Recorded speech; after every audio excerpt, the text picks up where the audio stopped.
Hello again, and how are you doing? Any journey requires a starting point, and being able to really understand where you are now and why will provide you with the information you can then work on through the programme. Going through the assessment forms will help with this, although even at this stage it might be challenging, especially if it brings up uncomfortable emotions. Initially, these might be surfacing emotions related to some past or current emotional issue that you now realise might be helpful to explore later in the programme. If you find it overwhelming, even just noting these things down for now though, or your pain increases as a result of this, then you could move on straight away to using therapeutic journaling, such as unsent letters or dialoguing, if you know there's something specific that's causing this, which you could address now. Alternatively, the stream of consciousness strategy can be helpful as a way of free writing to offload your thoughts and feelings. And often during this process, insights are gained which can help you with your progress. It will certainly be better than trying to ignore it in order to try and complete the assessment, which could potentially exacerbate the current situation. In fact, this might be a great opportunity to begin to really explore how expressive journaling can help, even just as a way of offloading inner turmoil in order to be able to clear your head. If this is new to you, it could well demonstrate how effective such a simple and useful tool like this can be, rather than bottling things up or even going over things in your head, which, as you know, can then fuel or even trigger symptoms. If you think it would be helpful, you could read through the 7 tips for successful therapeutic journaling now, which can be found in the preparation and information section of the menu. One of the main tools which will help you understand your current situation is the timeline. This might stir up some unresolved emotions because you're encouraged to consider anything that might have caused stress and emotional turmoil throughout your life so far.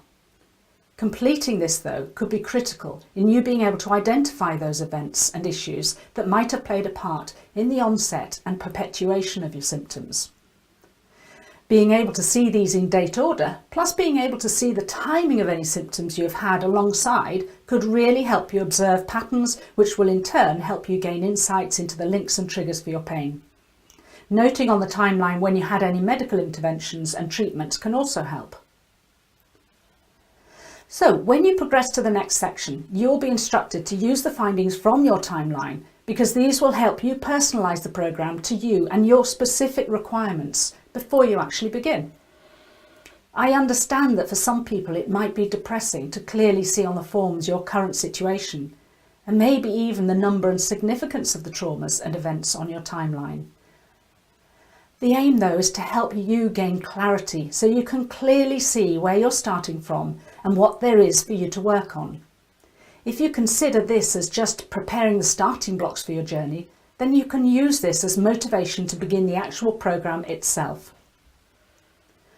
By the way, this whole programme is for your eyes only, and therefore you don't need to share it with anyone. No one can access your forms on the programme, although if you have any concerns at all, you could even print the worksheets and complete them offline. Despite knowing that no one else is going to see what you will write down, some people feel guilt-ridden about even allowing themselves to consciously consider any anger or resentment they might have felt towards a loved one in the past. In fact, the turmoil this can cause could be one of the reasons for symptoms to increase, even when just completing these initial assessment forms.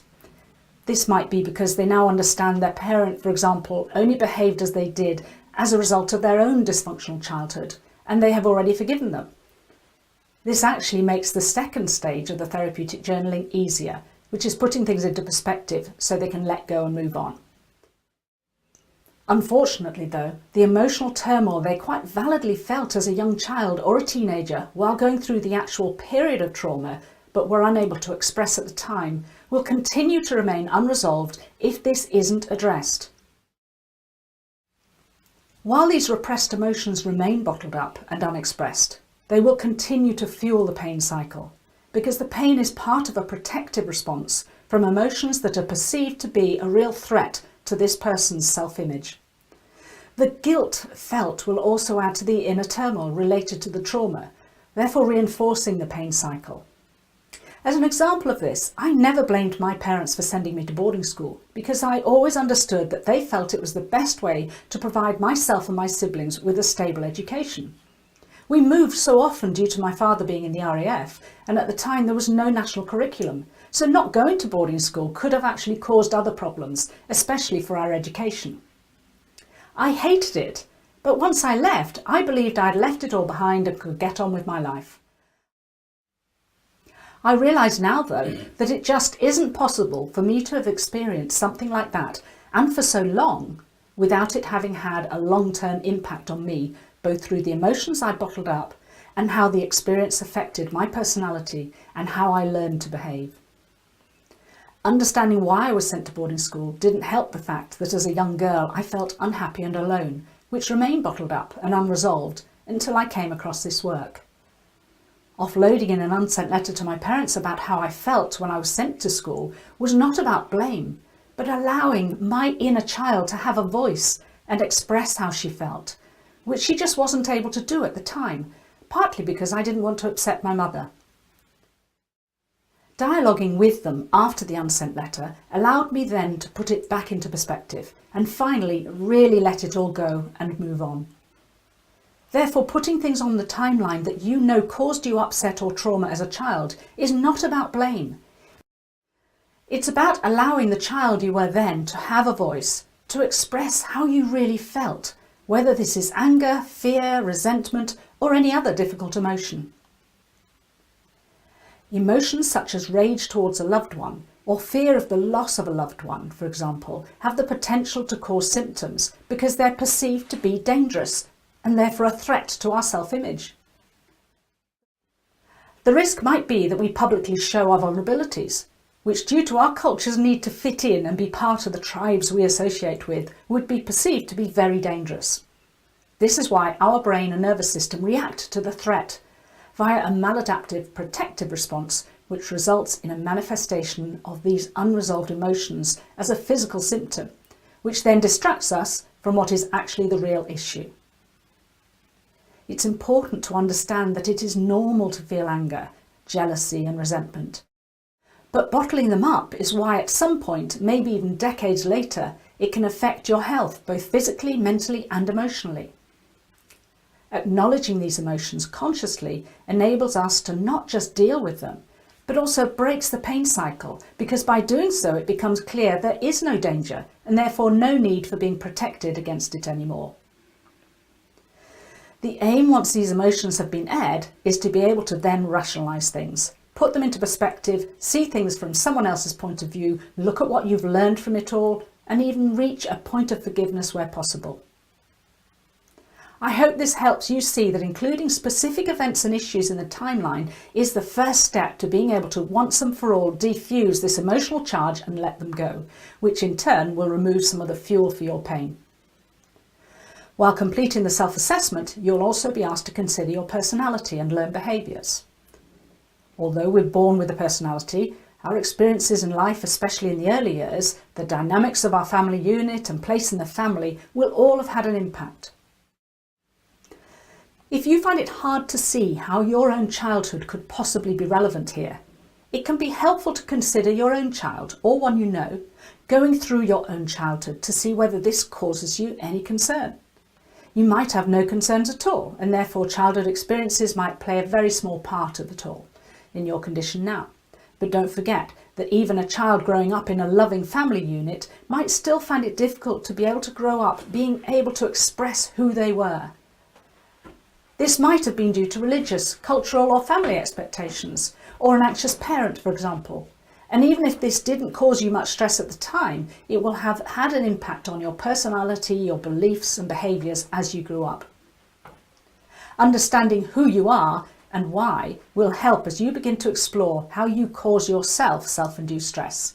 We all do, but some more than others. So understanding the personality traits, behaviours, beliefs and inner chatter that cause you self-induced stress will help you when you progress to being able to consider how you might be able to reduce this. As with anything else though, we can't do anything about this until we identify it, which is what you'll be asked to explore in this self-assessment section. So much stress is caused by the pace of our lives and the over-reliance on technology, which means many people take very little or no time to just stop and be still. Noting down your responsibilities will help you at least begin to see how many commitments you have in your life and where you might be able to find some time for self-care and to just be, even for just a few minutes a day, rather than constantly being on the go. You will also be encouraged to explore what might be holding you back from resolving your pain so far and to consider how you might be able to address this, which will include taking into consideration any distractions and fears. So there you are. This initial assessment section is all about learning about yourself and your symptoms, which will provide you with a good understanding of where you are now and why you're in this current situation. In the next section, you'll be asked to pull out your findings from the assessment in order to see what requires addressing and working on. This will allow you to then progress through the programming, knowing you are focusing on your own specific requirements. Don't forget that you can use the forum to chat to others on the programme, and if you have any specific brief queries, you can use the audio facility, which will go direct to me. I wish you all the best as you work through the assessment forms, and please be kind to yourself, and where necessary, break things down and just take it one step at a time.